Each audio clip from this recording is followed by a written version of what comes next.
Hey guys, Woody the Unexceptional Gamer, and this is Feedback Friday, where I answer your questions from Twitter.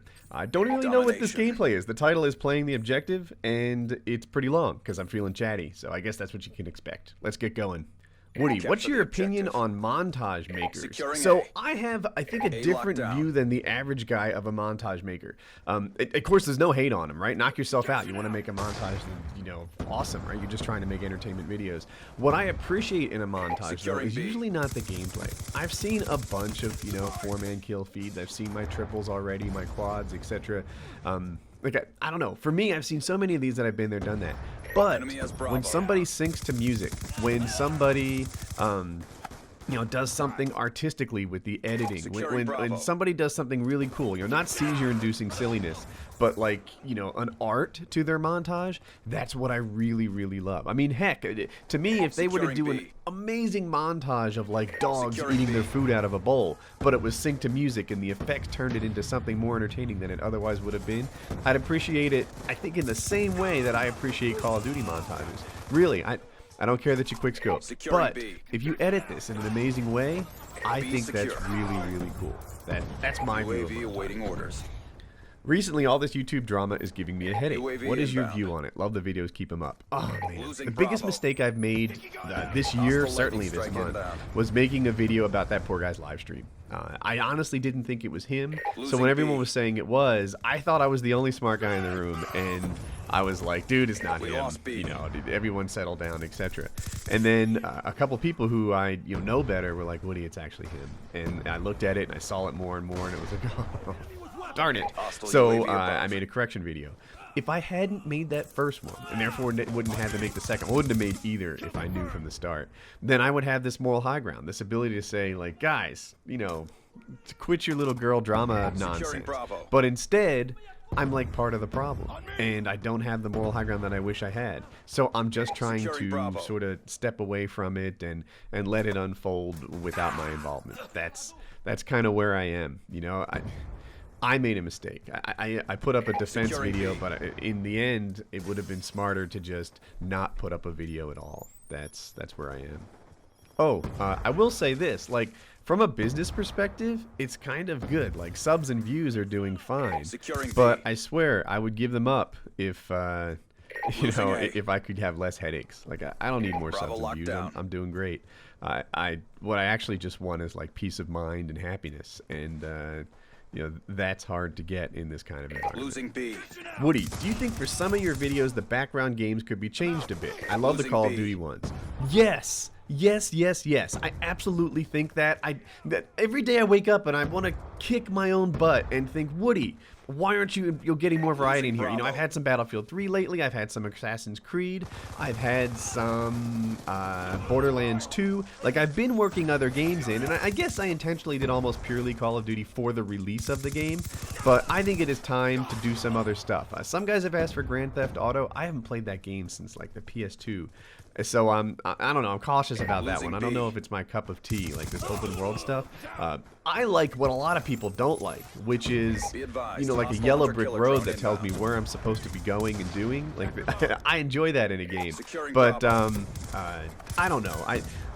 I want to play more games. Far Cry is on my list. I think that's, you know, a really cool thing. But yeah, I just have to get out there and do it. Like, it's so, like, it's sort of ingrained. I'm in this, like, routine where I play COD all the time and, you know, do my thing. But I want to, you know, change that routine and work in some other stuff more than I had before. So, yeah, you can definitely expect to see more games on my channel. There'll always be a COD focus because a lot of guys come here expecting for COD and because I enjoy the game. But, you know, I don't want it to be just COD. Woody, is it true you're part of a conspiracy to bully Machinima to only pay big commentators and squeeze out the smaller guy? No, no, no, do not believe what you hear from some of these sites. What's actually true is Machinima is looking to renegotiate lower paying contracts with the channels that they're paying the most. So, you know, if you think about your favorite commentator that may have more than like 500,000 subs and gets a lot of views, he's probably on their list to earn less from Machinima next year than he did the previous year. And I'm on their, you know, renegotiate list. So what will happen is sometime next year, they'll offer me a new contract that's not quite as good as my current one, and I'll compare that to competitive offers and decide whether or not I stay. That's the whole story. This notion that I'm some sort of Machinima mastermind that got all the small channels to take a pay cut so I can get a raise is backwards. I actually think the small channels are fine and the big channels are getting the cuts. But we'll see how it works out. Woody, do you believe there are games on the market at the moment that could overtake or outsell COD? No. I think that Call of Duty is going to reign supreme for this year. And then next year, there'll be a new PS3, I'll call it PS4. There'll be a new Xbox. There'll be a Steam box. So there'll be 3 major consoles releasing next year. And I think that that is going to have a huge difference on the market. I think that Call of Duty has a big workload in front of them to be able to run well on the new consoles and compete with the people who are, designed fresh from the start to run on that new console. And there's a lot of code designed to make Call of Duty run well on this, what I'm going to consider out-of-date consoles for next year. And, I mean, heaven forbid, if they actually release a title that runs on the old consoles, dude, I'm bored, right? I don't want to say I'm bored now, but I'm not interested in games that run on the Xbox 360 come next year. So come next year, I think there'll be something out there that that replaces COD, unless they do a lot to transition and stay on top. Woody, why aren't you in Vegas to see Joe Lauzon? Because I'm bad luck, dude. He's won 3 out of his last 4 fights. Guess which one I was there for? Yeah, the one in Tokyo. Joe's awesome. The Tokyo fight, he has this line. So if you guys don't know, in Tokyo he lost a fight and he got knocked out by this high kick. Anyway, the way he puts it out there, he's like, if I lost in Tokyo, which totally wouldn't happen because I'd remember something like that, then and it's funny, he's like, never happened. So yeah, but I thought you guys might be interested to know what it's like before a fight. I was in Tokyo with Joe, and we hung out the whole time, and etc.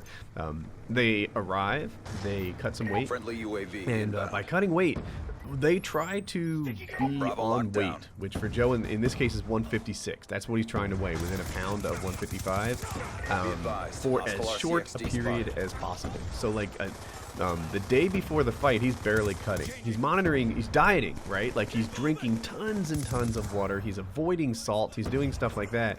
But he's not cutting weight yet. He'll weigh like 169 a day or 2 before the fight, and then he'll lose 13-14 pounds in a day. He's trying not to be that like worn out, super skinny version of him for very long. And what does that mean? Well, there's some time in the sauna, right? They'll do like a concentrated sauna session where he'll lose like 8 pounds in a spot. And then there's a lot of watching movies. They get Wi-Fi set. He brings a wireless router into the hotel room, and they all set up on that. And that's what it's like. It's mostly just chilling, wasting time, waiting for the fight to go, not burning energy, making sure that, and it's all about the win, right? It's not a vacation. He did a vlog where he said some of this recently, but he is not out there on vacation. Everybody there, including me, right? But I don't have much to offer, was just focused on helping Joe win, right? Like, all I can do is like, dude, you want water? Whatever. But there's coaches there. I actually sat in on the coaches strategy meeting in Tokyo. And every so often they'd look at me, but I don't say a word, not a word. Like, worst case scenario, what if they were to what if I influenced them? No, he's got a professional fight camp, people who really know what they're doing, and I'm, just a regular person, so that's all there is to it. Let the coaches be coaches, and I just, dude, you want breakfast? I can get that. Like that's all I want to offer, like a Joe Lauzon camp, because they've got real experts there. But basically, they just sit around and stuff. When in Tokyo, he got me like cool tickets. So I was with like the fighters' families and the fighters and stuff. And you'd see a guy fight, and then 90 minutes later, he shows up like 3 seats away from me, sitting next to his mom or whatever. And that was kind of a neat experience. But mostly, I guess it's partly because it's a lot of effort to go out and see the fight, and partly because like I definitely don't want to be something that Joe has to maintain, right? Like, when someone goes there, like, I don't want Joe to feel responsible for my happiness or anything like that. Dude, Joe, you just win your fight. So, yeah, I'll be watching it. I am emotionally invested in this thing. Like, I don't know. Like, there are probably some people out there who have, like, favorite sports teams or whatever, and they just, like, really care how this thing works out. And that's kind of where I am with Joe on this. Like, I like Joe. He's a great guy. I've been watching him since before I knew him, and I really want this to go well for him. And, you know, it's a big fight, and the guy he's up against is a tough guy, but not as tough as Joe. And you know, it's gonna be cool. So, losing Charlie for Lauzon. Woody, what are your thoughts on gun control? So gun control has been in the news lately, and you know, a lot of guys are against guns now because there was this horrible shooting in Connecticut, which was just a total nightmare. And I think I'm gonna make this game long. You guys don't care, right? I'm gonna add another game onto this and keep talking.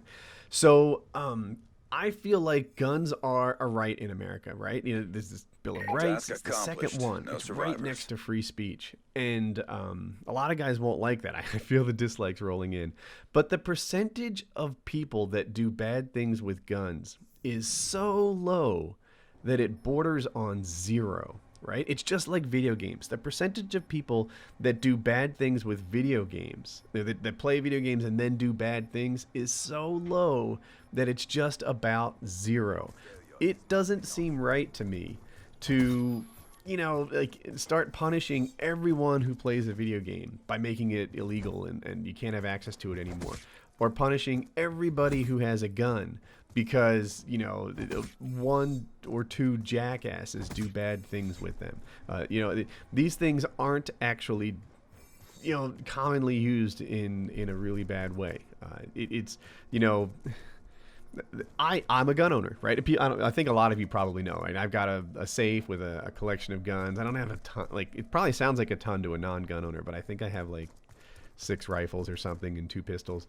And I like them. The only thing I've ever shot is paper, and once famously a mercy killing on a squirrel that was dying and had bugs on its eyeballs and stuff like that. So it's not like I'm a killer out there. I'm not even a hunter. I'm just a guy who likes to shoot for tight groups.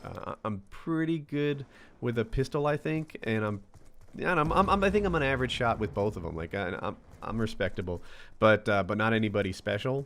And I like doing it. I like it when they go bang. One of the things I appreciate in guns, and I don't know how many of you will appreciate this, but like, I like high quality machines. I think they're really cool. I have a table saw in my garage, a saw stop, if you guys know anything about it.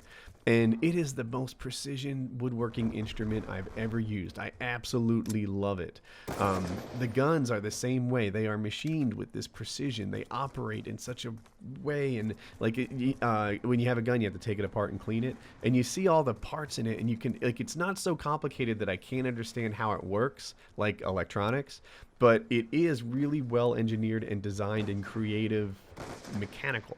And, you know, there aren't a lot of things in my life that are still mechanical that are actually pretty cool, you know. And I like guns, you know. A lot of people think of guns as this, like, you know, laser beam death machine or stuff like that.